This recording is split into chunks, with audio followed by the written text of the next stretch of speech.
Hola, querido estudiante, soy Maripaz Pizarro y estamos aquí para la segunda clase de nuestra asignatura Enseñanza-Aprendizaje del Español Lengua Extranjera. ¿Me acompañas? Pues vamos allá.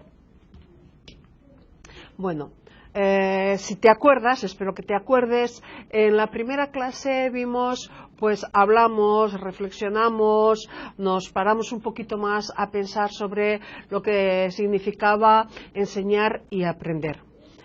Si nuestra asignatura es enseñanza-aprendizaje de español lengua extranjera, pues bueno, si ya hemos visto esa primera parte del título de la asignatura enseñanza-aprendizaje, ahora en esta segunda clase vamos a ver la segunda parte del título de nuestra asignatura, que es español como lengua extranjera, L. ¿Cuáles son los objetivos de esta segunda clase? Bueno, pues los objetivos de esta segunda clase son dos. Describir los principales métodos de enseñanza-aprendizaje de lenguas extranjeras, no solo del español, sino que así en general de todas las lenguas extranjeras, en los cuales el español también está inserido. Es verdad que a lo mejor en unos más que en otros, pero bueno, también de la enseñanza-aprendizaje del español como lengua extranjera ha recorrido esos métodos también.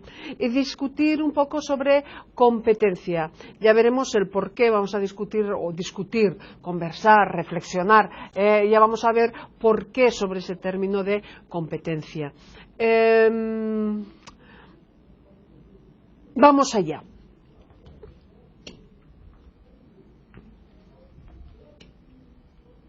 Entonces, entendemos que la enseñanza y aprendizaje de una lengua extranjera, la que sea, es un proceso. Es un proceso, algo que se va dando. Y es un proceso no solo en el estudiante que va aprendiendo una lengua y que pues va aprendiendo y que va poco a poco como proceso, sino que también la enseñanza-aprendizaje de lengua extranjera ha sido un proceso a lo largo de la historia. La forma de enseñar y aprender las lenguas extranjeras ha ido sufriendo cambios, pues dependiendo de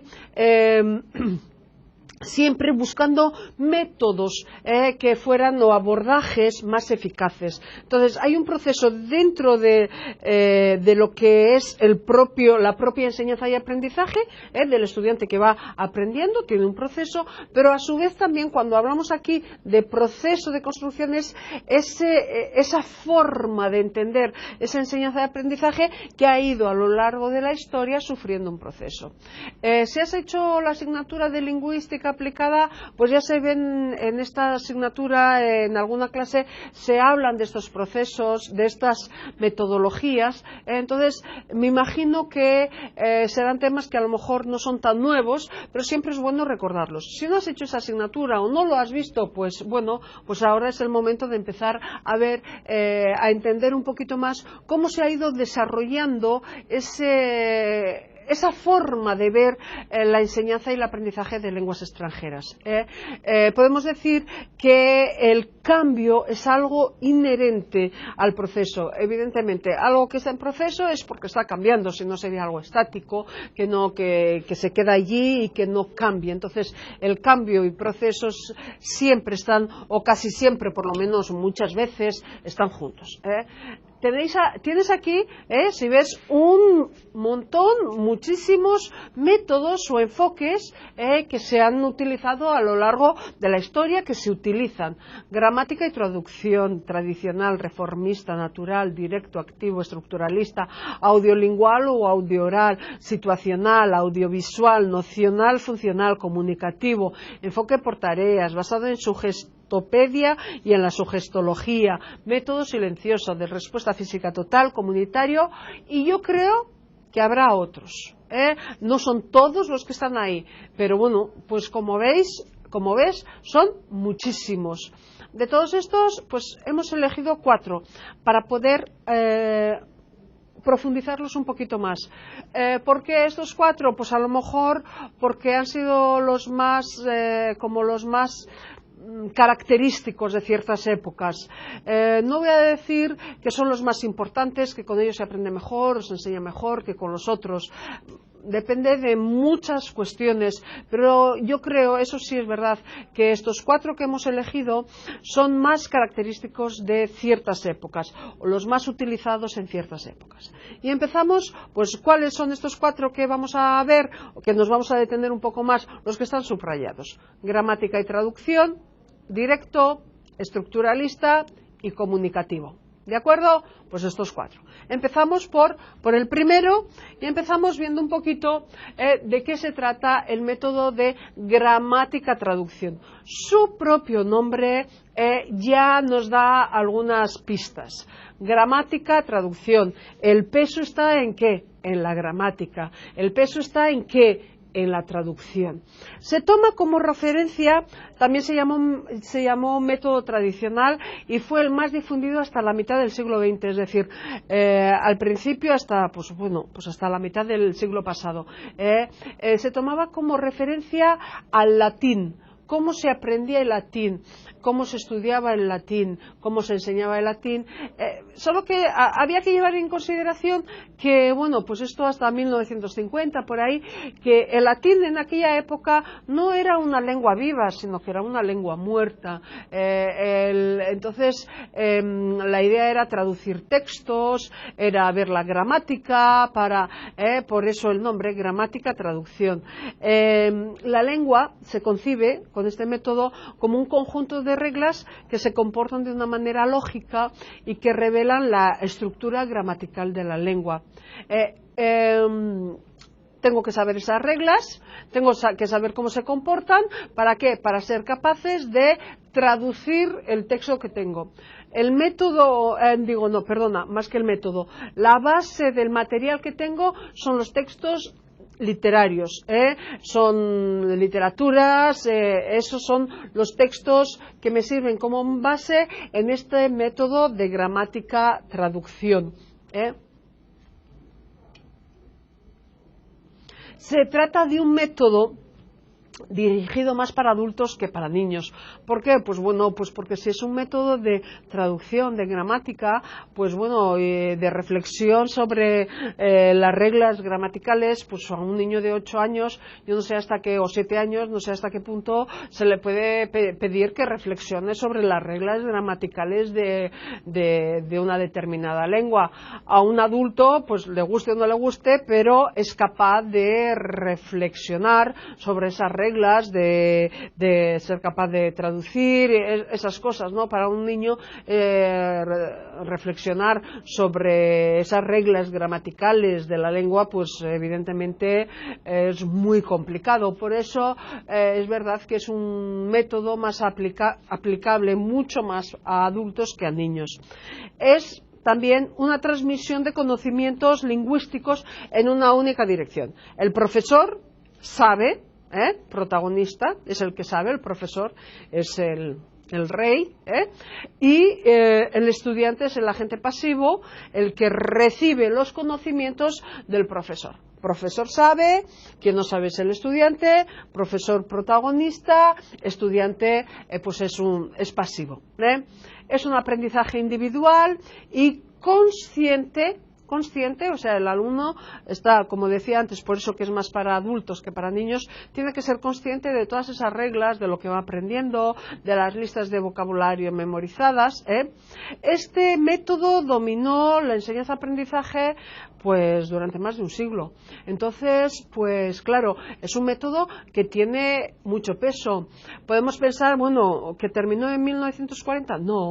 No, porque hoy en día, dependiendo del contexto, dependiendo de las situaciones, también vamos a tener momentos de gramática, de traducción, dependiendo de para qué quiera yo ese idioma, esa lengua extranjera, a lo mejor me voy a fijar en traducción y en gramática.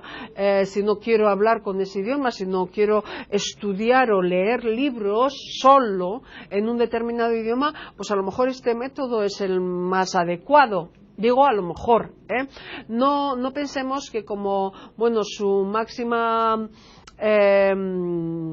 su máximo uso de este método fue hasta 1940-50, no quiere decir que hoy en día no se utilice en determinados contextos, ¿de acuerdo? No es algo que no, acabó aquí como si fueran cajones separados, acaba aquí y ahora empieza otro método, otro enfoque y el anterior no se lleva a cabo.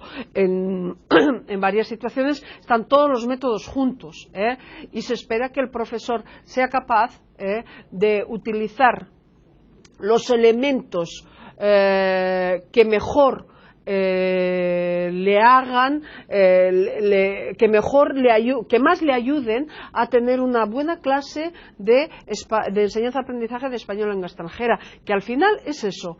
¿Cómo aprenden? ¿Cómo enseñas mejor? ¿Cómo aprenden mejor tus alumnos? ¿De acuerdo? Bueno, pues seguimos. Hemos visto el método de gramática-traducción, llamado también tradicional. Vamos a ver otro método, el método directo. En los últimos años del siglo XIX surgió un movimiento de reforma con estudiosos del área de la lingüística. Con base en la teoría que ya vimos, conductista, vimos en la clase pasada, por eso que era interesante ver primero algunas teorías, vimos la conductista, constructivista y sociohistórico-cultural. Entonces, el método directo tiene bastante de la teoría conductista.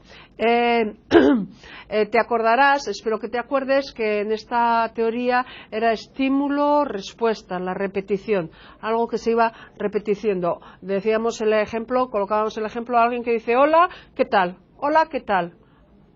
Entonces, bueno, un sencillo ejemplo, pero bueno, para ver ese estímulo-respuesta. Bueno, pues el método conductista el método directo, se basa en este abordaje conductista de la educación.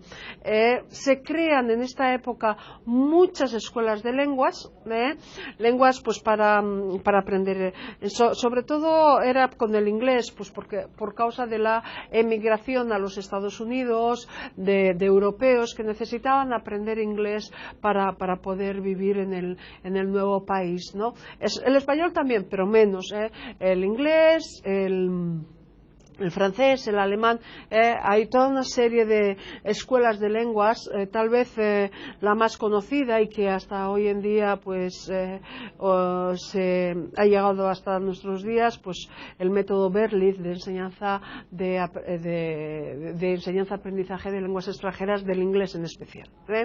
Se prioriza casi exclusivamente la lengua oral utilizada en lo cotidiano, así como en el de gramática-traducción los materiales, los textos, era a partir de textos literarios. Aquí es la lengua del día a día. Entonces, este es un aspecto también interesante, ese cotidiano de la muestra del lenguaje. Es una lengua que sigue algunas reglas gramaticales, pero que no son presentadas, pero que son presentadas como el resultado o la comprobación del proceso de adquisición. Entonces, hola, ¿qué tal? Muy bien, ¿y tú? Entonces, yo voy aprendiendo eso y luego voy a aprender que el tú es informal y entonces utilizo hola, ¿qué tal? Pero si fuera formal, entonces, buenos días, ¿qué tal está usted? Eso formal. Entonces, las reglas gramaticales, así como antes diríamos, existe la forma formal, que es con el usted, la forma informal, que es con el tú, y luego a partir de ahí veríamos algunos ejemplos. Aquí no, es a partir de los ejemplos, de esa repetición, pues vamos viendo las reglas gramaticales. Las reglas gramaticales vienen a posteriori, es decir, después. Se compara el proceso de enseñanza-aprendizaje de lengua extranjera al de la adquisición de la lengua materna, el oír y repetir. Los niños, ¿cómo aprenden un idioma? Pues oyendo a sus padres, y lo repiten, oyen y repiten, oyen y repiten. A un cierto momento pues van repitiendo correctamente, Está claro que el niño, cuando por ejemplo hay participios pasados que son irregulares, pues los va a decir mal al principio. Ahora no me viene ningún ejemplo, pero eso está claro. He escribido una carta, mamá. No, no he escribido, he escrito. Entonces lo dicen una vez y la madre, el padre le dice, no hijo, no es escribido, es escrito. Y en ese oír y repetir, pues el niño al final pues va aprendiendo. Entonces esa enseñanza-aprendizaje de lengua extranjera se compara a ese proceso de lengua materna, de padres, de tíos, enseñando al niño a hablar esa lengua materna. Pues más o menos se trata de eso. He escribido una carta, no he escribido, no he escrito, hijo, he escrito. ¿De acuerdo? Este método tuvo bastante éxito en las escuelas de idiomas particulares, pero evidentemente con esa estímulo, repetición, estímulo, respuesta, repetición, era un método que si imaginamos, por ejemplo, una clase de 40, pues en la enseñanza media con 40 en clase, pues es un complicado, pero en grupos más reducidos, en grupos de más adultos, es más, tuvo éxito por la motivación que tienen los alumnos en estas escuelas de idiomas particulares, por la edad no tanto, porque se puede adaptar a las edades, pero por el número de participantes en el grupo, pues tuvo mucho más éxito, es verdad, en las escuelas de idiomas particulares, ¿de acuerdo? Más que en grandes escuelas, en clases grandes. Vale, pues pasamos a un método más, los métodos estructuralistas. Estos métodos estructuralistas, como su propio nombre ya te habrás dado cuenta, está en plural, métodos estructuralistas. Entonces, es decir, es más de un método, pero que de alguna forma tienen algo en común. Son varios estilos que tienen como base la teoría neoconductista. Entonces, sí se basan en ese oír, repetir, estímulo-respuesta, estímulo-respuesta y repetición, pero es un poco diferente. Tuvieron su éxito hacia 1960, en los años 60, y tenemos como tres grandes métodos dentro de estos estructuralistas. Método situacional en Gran Bretaña, método audio-oral en Estados Unidos y método audiovisual en Francia. Es un esquema mecánico de imitación, repetición, memorización.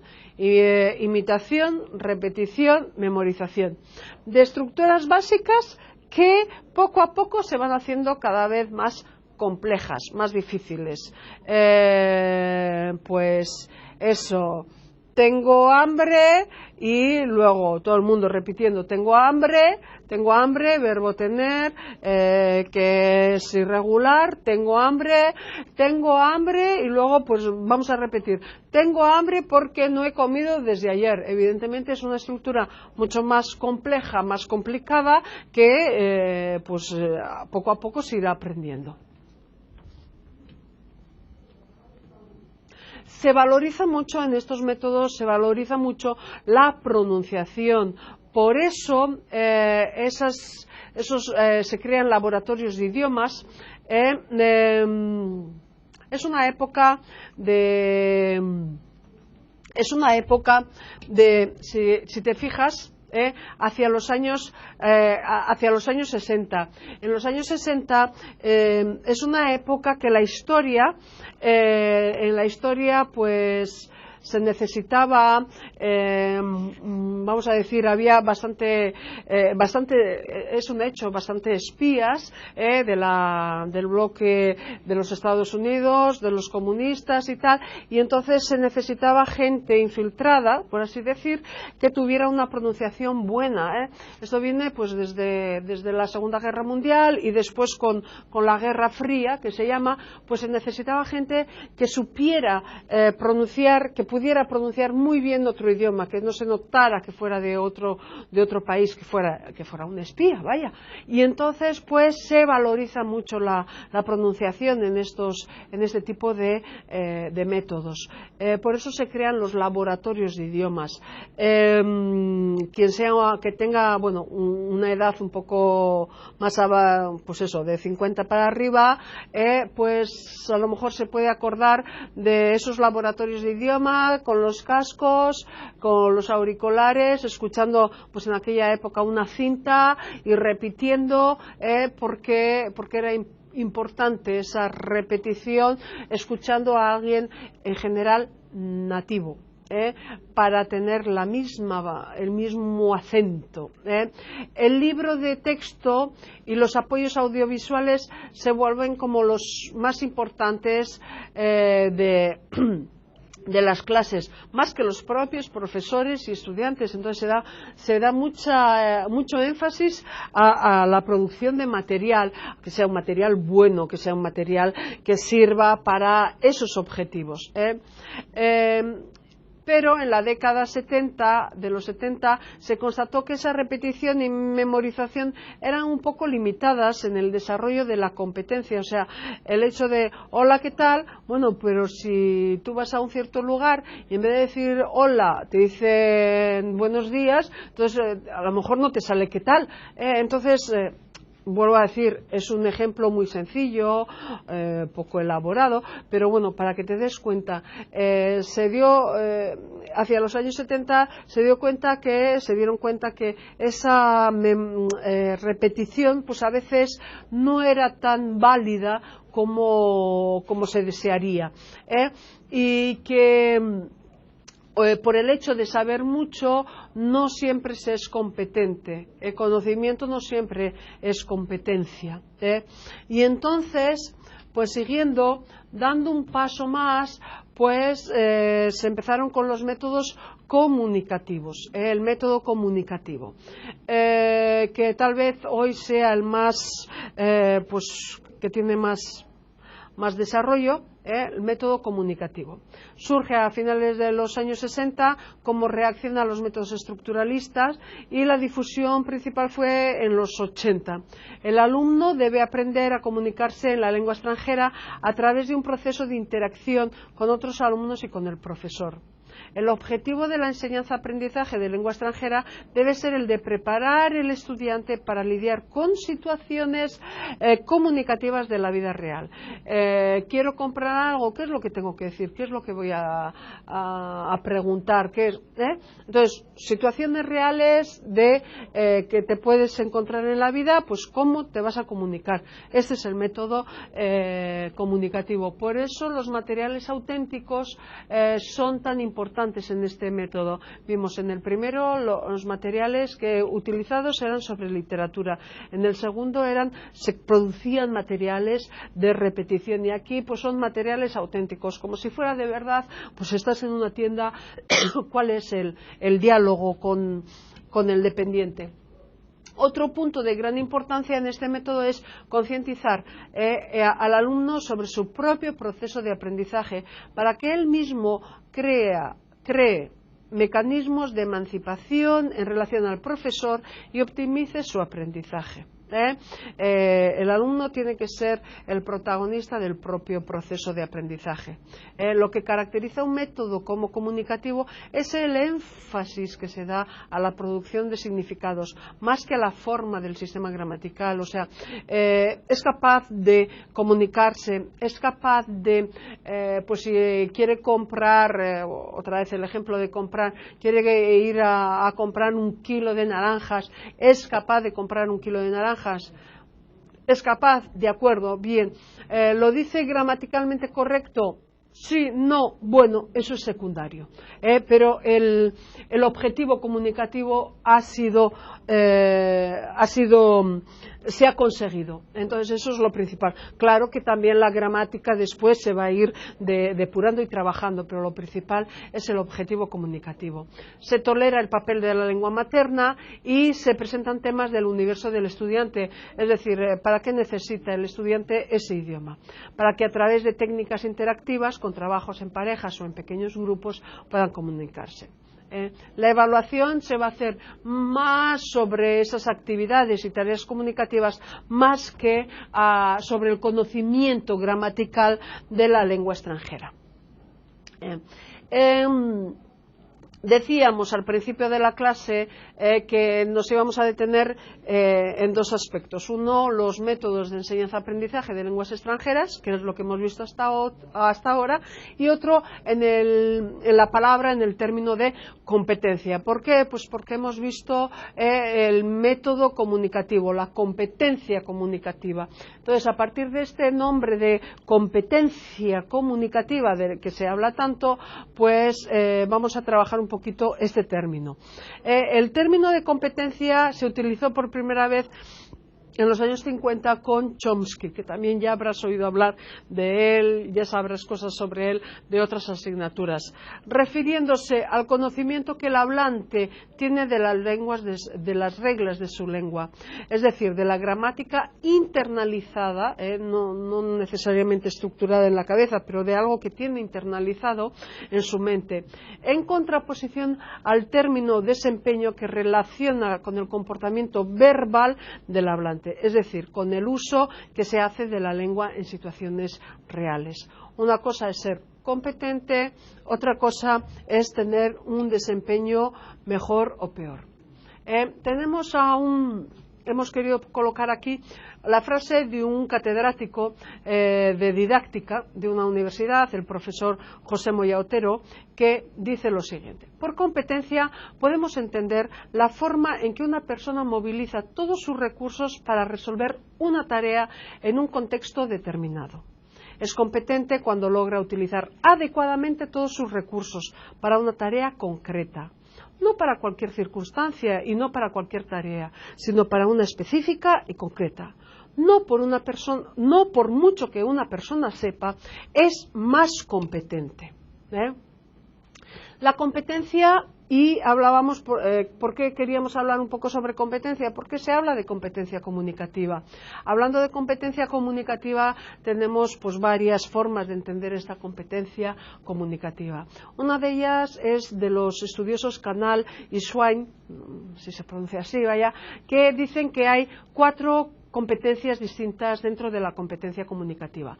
La gramatical, que evidentemente se refiere a cuestiones gramaticales; la discursiva, saber hacer oraciones, unidades significativas, aquí pues la coherencia y la cohesión son importantes; la sociolingüística, sabe el contexto, lleva en consideración el contexto en el cual se produce esa comunicación; y la estratégica, es decir, aborda problemas en la comunicación y compensa deficiencias con la ayuda de estrategias verbales y no verbales. Luego, Canal y Swain, pero a lo mejor la más completa, la definición más completa de competencia comunicativa es la que nos presenta Van Eyck, que son 6 tipos de competencia: lingüística, sociolingüística, discursiva, estratégica, sociocultural y social. Esta creo yo que es la definición más completa de los aspectos más completos de esa competencia comunicativa. Con esos, aquí esta competencia, según Van Eyck, ¿por qué se caracteriza en relación a la de Canal y Swain? Por el aspecto social y sociocultural. ¿Te acuerdas de la visión de educación que veíamos en la clase pasada, en la cual la social, histórico-cultural tenía importancia? Pues bueno, aquí se ve cómo Van Eyck pues también lleva en consideración este aspecto. Van Eyck se da cuenta que la lengua no es algo separado, sino que va embutida de toda una cultura que es necesario que el alumno lo sepa para poder, de hecho, comunicarse bien con la otra persona. Profesores competentes, ¿qué hacer para ser profesores competentes? Todos nosotros queremos ser profesores competentes. Pues hay diferentes autores que nos dicen una cosa u otra. Pues según Perronneau, pues del año 2000, organizar y animar situaciones de aprendizaje, conocer la asignatura, administrar la progresión de los aprendizajes, concebir y hacer evolucionar los dispositivos de diferenciación, administrar bien esa heterogeneidad del grupo, envolver a los alumnos en su propio aprendizaje, trabajar en equipo, participar de la administración de la institución, eso también es ser un profesor competente, informar y envolver a los padres, si estamos hablando de niños o de adolescentes, en la construcción del conocimiento, saber utilizar nuevas tecnologías, enfrentar los deberes y dilemas éticos de la profesión, prevenir la violencia, combatir los prejuicios. Con el bullying hoy en día pues tenemos una cuestión bastante importante, administrar la propia formación continua.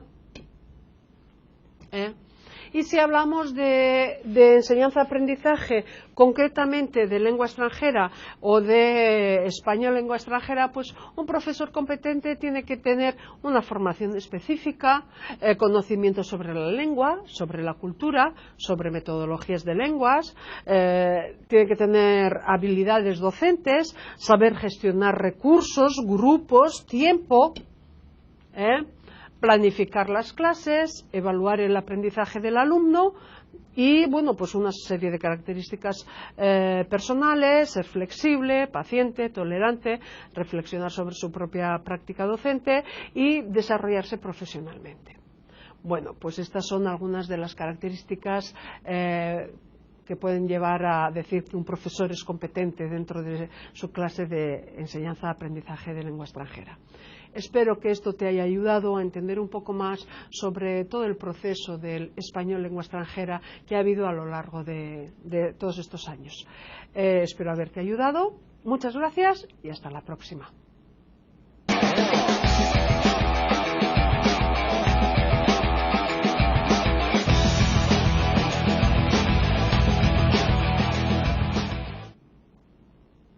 Hola.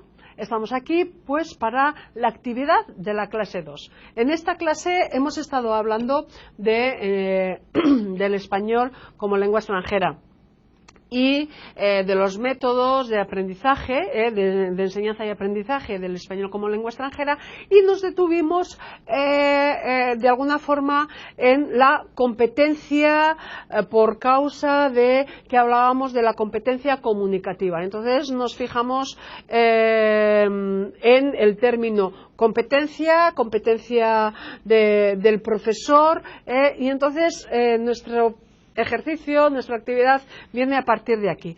¿Cuál de las siguientes competencias no es adecuada para un profesional de enseñanza-aprendizaje? Preocuparse con la formación continua, reflexionar sobre la propia práctica, repetir todos los años los mismos métodos, trabajar en equipo, fijarse en el aprendizaje del alumno. Un segundo para pensar y sin duda has dado en el clavo, has acertado si has dicho que una competencia que no es adecuada para un profesional de enseñanza-aprendizaje de lenguas extranjeras o de cualquier enseñanza-aprendizaje es repetir todos los años los mismos métodos.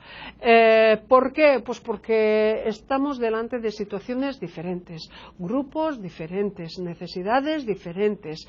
Lo que funciona con un grupo puede no funcionar con otro.